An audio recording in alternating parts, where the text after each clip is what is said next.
thắm khăn tay ngắm con ngủ say giấc nồng, vẽ bằng mộng ước đêm đông. Ôi mỗi ban đầu mới biết nhau, đêm trăng ước mộng hai mái đầu. Ước mơ mình sống bên nhau, dẫu cho gió mưa bão bùng, thề yêu nhau đến muôn ngàn sao. Anh đi ái xa miệt mài, phong ba bước chân đường dài.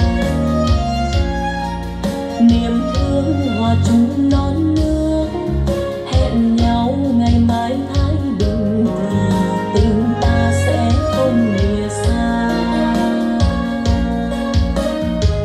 Xuân sẽ không về lúc chiến tranh,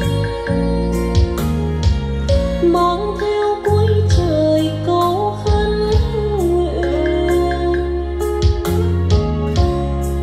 Nhớ anh nhìn bóng con thơ, tiếng ru nét môi mỉm cười, niềm tin yêu xóa tan sầu thương.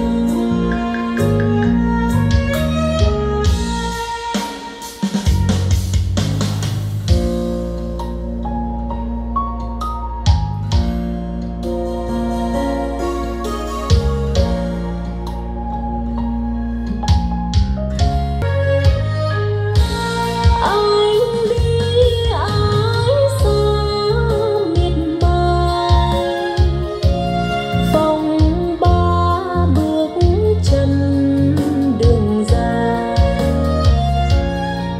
Niềm thương hòa chung